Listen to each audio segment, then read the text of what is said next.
This week on Jerusalem Dateline, terror groups are emboldened as the Taliban completes its takeover of Afghanistan. Where will it lead? And Israel and Poland at odds over a law preventing Holocaust survivors from claiming property. Plus, Jerusalem Rising, a new book chronicling Jerusalem's prophetic story in photos. All this and more this week on Jerusalem Dateline. Hello and welcome to this week's Jerusalem Dateline. I'm Julie Stahl, filling in for Chris Mitchell. All eyes have been on the U.S. pullout from Afghanistan and the speedy Taliban takeover. Now Afghanistan could once again become a breeding ground for terrorism since the Taliban declared full control over the country. Thousands are trapped and trying to escape, including Americans. Here's CBN News national security correspondent Caitlin Burke with more. In a press briefing, the Pentagon said it now has the ability to evacuate 5,000 to 9,000 people a day from Kabul airport. While those efforts continue around the clock, counterterrorism experts warn about who's flooding into Afghanistan. And this is the Taliban checkpoint. They are taking the security off the street. There is real concern that with the Taliban back in charge of Afghanistan, that al-Qaeda is going to be able to rebuild its networks in that country. Nathan Sales is the former ambassador-at-large and coordinator for counterterrorism at the State Department. He says one of the terms of President Trump's deal with the Taliban was that they break all ties with al-Qaeda. They haven't done that. Just a couple of weeks ago, the United Nations released a report about the relationship between Taliban leaders and al-Qaeda. Unfortunately, that relationship remains robust. Many foreign services and intelligence officials believe the Taliban's victory has re-energized other jihadists around the world. Unfortunately, the stage really has been set for al-Qaeda to reassert itself in Afghanistan, to our detriment. Previous intelligence estimates suggested it would take up to 2 years after a full U.S. withdrawal before al-Qaeda could again pose a threat to the United States. Sales tells CBN News the Taliban victory changes everything. They see Afghanistan as the site of a great victory. They will try to pull recruits into Afghanistan to fight for them in much the same way that ISIS was a magnet for jihadists from around the world into Syria and Iraq several years ago. Al-Qaeda is going to take a page out of that playbook and look to reconstitute their networks there. The intelligence community has been warning the Biden administration that pulling forces there would hurt our ability to contain extremist threats. Biden, though, maintains counterterrorism efforts don't require boots on the ground. In order to do counterterrorism, you need to have intel. You need to know where the bad guys are located, and you need to know what they're plotting. And in order to collect that information, you need to have drones flying overhead, vacuuming up signals intelligence. And you also need to have a network of spies, human intelligence assets, who are collecting information. A U.S. presence in Afghanistan offered reassurance to our assets on the ground that they would have protection if they were discovered. With our withdrawal, Sales says those abilities have been eliminated outright or dramatically reduced. Israel's enemies are already using the hasty U.S. pullout from Afghanistan against the Jewish state, and they're wasting no time in taking action. The minute that Biden declared his withdrawal, the Taliban immediately declared victory before anything else happened. And that was echoed by jihadists all around the world, and they've been encouraged and inspired by this. Colonel Richard Kemp, former British commander in Afghanistan, sees Afghanistan becoming a major training ground for terrorists to attack the West. From those two things of having a safe haven again for terrorism, which we had tried to prevent by a 20-year campaign, and secondly, by empowering and inspiring jihadists all around the world, I think we are now about to enter a situation where the terrorist threat will be at least as high from Afghanistan as it was from the Islamic State when it controlled vast swathes of territory in Syria and in Iraq. And for Israel, the threat is immediate. Hezbollah leader Hassan Nasrallah says U.S. behavior during the Taliban takeover of Afghanistan indicates the moral downfall of America. They evacuated the dogs who worked in the security forces, but not those who aided them.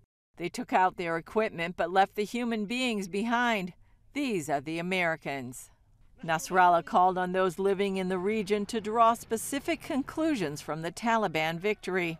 Then within hours, the Iranian-backed terrorist issued a warning about an oil tanker departing Iran bound for Lebanon. The tanker is coming from Iran and will sail in a few hours. I tell the Americans and Israelis that this is Lebanese territory. Earlier, senior Hamas official Musa Abu Marzouk praised the Taliban victory in a tweet. They confronted the Americans and its agents and refused to compromise with them. They were not deceived by bright headlines about democracy and elections. Hamas delivered another message in the form of a rocket, the first since May's 11-day war with Israel. While touring the site, Israeli Prime Minister Naftali Bennett sent his own message. We will operate at a time, a place, and in conditions that suit us, and not anyone else. As far as we're concerned, the address in Gaza is Hamas, not rebellious groups or anybody else, only Hamas. On Facebook, opposition leader Benjamin Netanyahu posted about being invited to Afghanistan in 2013 by then Secretary of State John Kerry. The message was clear. The Afghanistan model is the model the United States seeks to implement in the Palestinian matter as well. I politely refused the offer. I estimated then that once the U.S. leaves Afghanistan, everything will collapse. We will get the same result if, God forbid, we deliver the homeland to the Palestinians.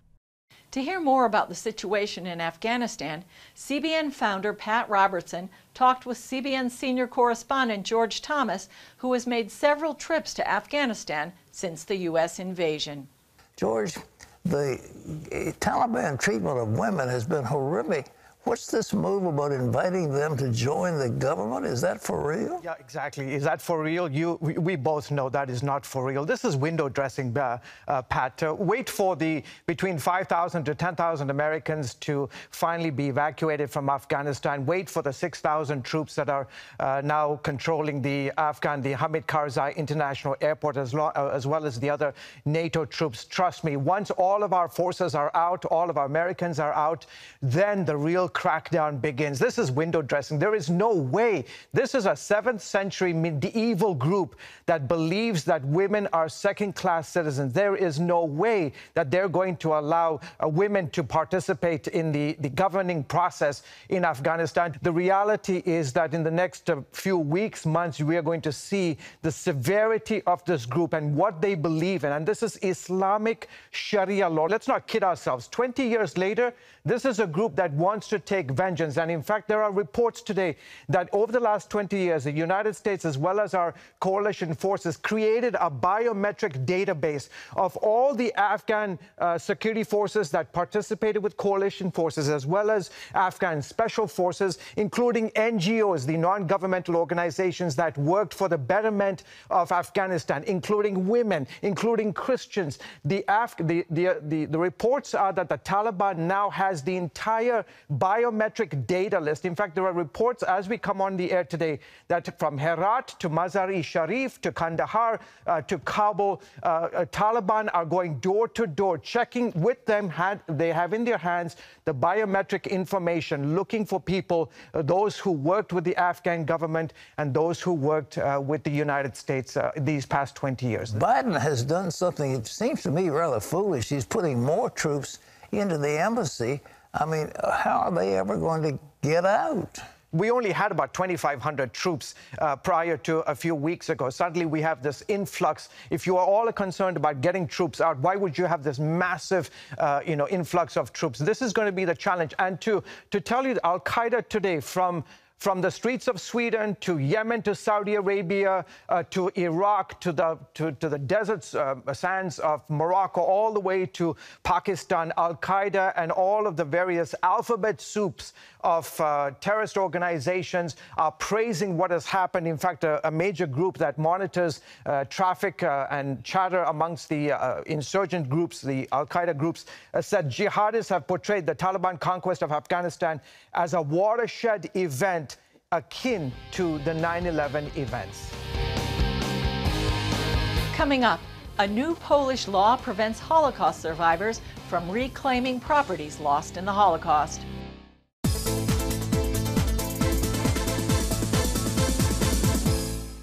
It is the most important archaeological site. Nevertheless, it has never been excavated. An almost impossible task.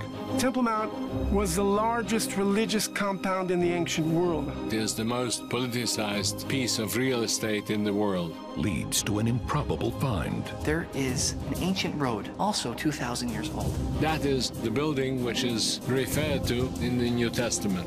That is confirming the stories of the Bible. Where did Jesus walk? There's no question he walked on these steps. You can see it. There's no way to refute that. They existed. They walked here. They talked here. See the evidence left by an ancient witness. He lived there. He saw it. He knew the details. It's like the crown of our discoveries. May cause a rewriting of the history of the Temple Mount. And discover what was. Written in stone, Secrets of the Temple. Get your copy today for a gift of any dollar amount. Available now. Watch breaking news, in-depth exclusive stories and programs from health to entertainment you won't find anywhere else. The CBN News Channel, a perspective you can trust. Enjoy credible news reporting from around the world. Discover inspiring programs and stories of hope, all in one place from a Christian perspective. The CBN News Channel, a perspective you can trust. To watch the CBN News Channel, download the app or visit cbnnewschannel.com. As we enter the Jewish New Year, there's no better time to explore the holidays of Israel. In CBN's free guide, Israel's Major Holidays, you'll discover why these special occasions are so central to Jewish life and culture. You'll even learn about the biblical feasts and festivals that Jesus observed throughout his life. Get your free copy. Call 1-800-700-7000 or go to cbn.com/Israel Holidays. A diplomatic dispute erupted between Israel and Poland over a new law that prevents Holocaust survivors from reclaiming property lost in the Holocaust. Poland's prime minister says Israel is overreacting, but Israel wants Poland to realize such laws are not acceptable. Poland, not for the first time, approved an anti-Semitic and immoral law. And in retaliation, Israel recalled its top diplomat with no plans to send its new ambassador to Warsaw. Foreign Minister Lapid also recommends the Polish ambassador to Israel stay on vacation. He should use the time available to him to explain to the Poles what the Holocaust means to the citizens of Israel and how much we will not tolerate contempt for the memory of those who perished and the memory of the Holocaust. Lapid says Israel and the U.S. are coordinating a response. Poland has become an anti-democratic, non-liberal country that does not honor the greatest tragedy in human history. Never be silent. Israel and the Jewish people will certainly not remain silent.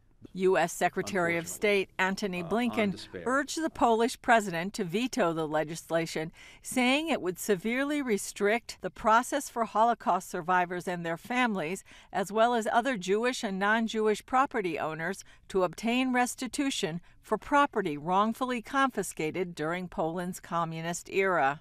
Poland's foreign ministry called the move seriously damaging to the relationship and said it would take appropriate political and diplomatic actions.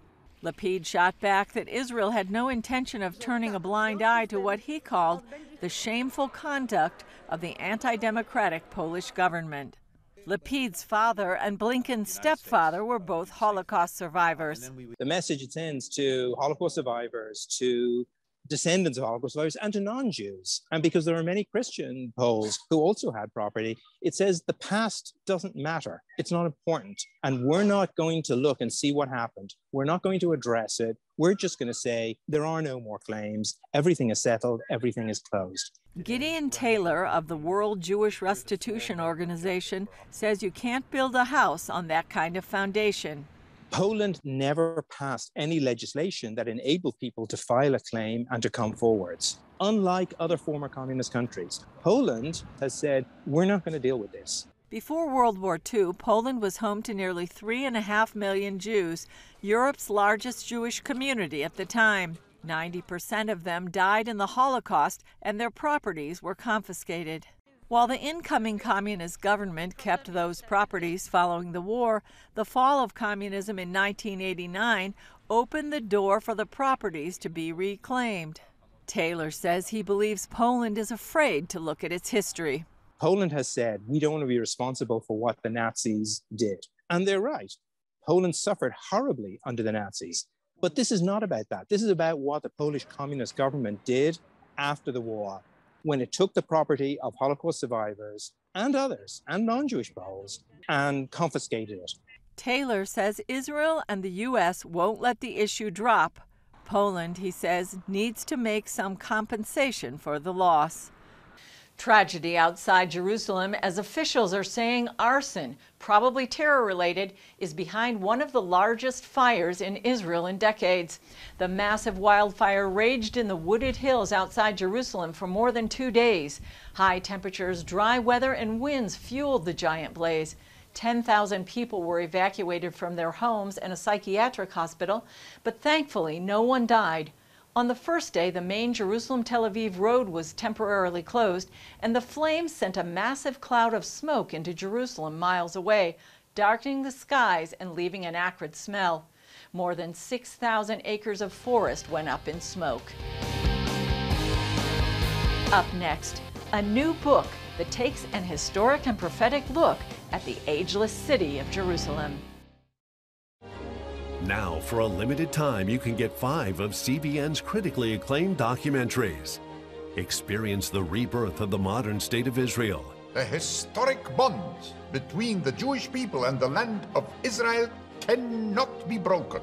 Relive the battle for Jerusalem in the Six-Day War. Jerusalem is yours, forever. Discover how Israeli volunteers are changing the world. When people need us, we volunteer and we come and help. Explore the world of Israeli technological innovation. We're people of dreams. God gives us dreams. And that's really the roots, I think, of much of our innovation. And understand the biggest land dispute in history. Many Palestinian Arabs claim that the Jews stole Arab land. But is that the real story? This exclusive Israel DVD collection can be yours for a gift of $29.99 or more. Call now or go online to get your Israel DVD bundle, which includes streaming access.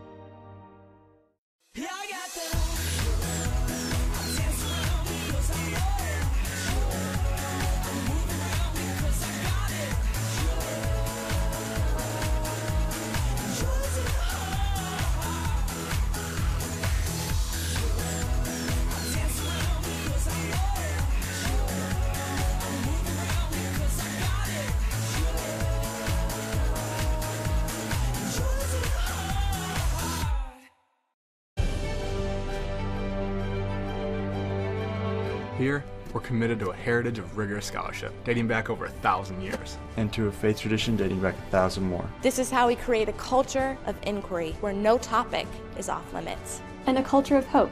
Anything's possible! It's Christian leadership. And it's changing the world for the better. It's higher learning. It's greater knowing. It's what makes us whole. It's what makes us regent.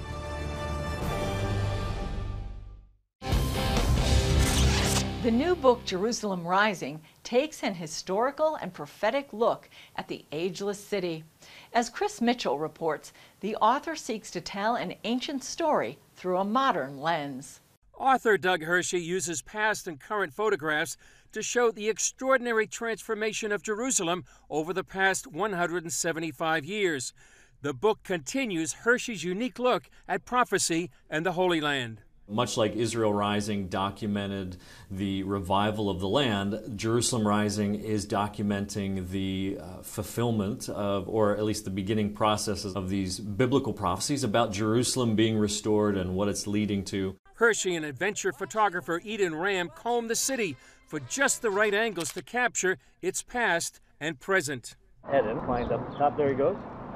Looking at, you can kind of look through the fence here. It'll look better when you see the actual photos, but some of all of that stuff right in there is what he's getting a shot of from back in the early 1900s. To be able to go to some of these locations and find the exact locations where a photographer set up 175 years ago to capture what Jerusalem looks like, and then go back today to the exact same location. Some of the oldest photos of Jerusalem ever taken were from 1844, and we have several of those in Jerusalem Rising, and all of those I don't think have ever been recreated ever. One of those before and after photos takes place here, just outside the Jaffa Gate of Jerusalem's old city walls. It looks back from this spot towards what's known as the Tower of David. Hershey says most any city on earth may look different over the course of 100 years, but Jerusalem is unique. There's no other city on earth that's had its history foretold, from its destruction to its desolation to a revival as a world player. So to be able to see all of that beginning to unfold in our day is really amazing. And so that's a lot of what's been documented in Jerusalem Rising.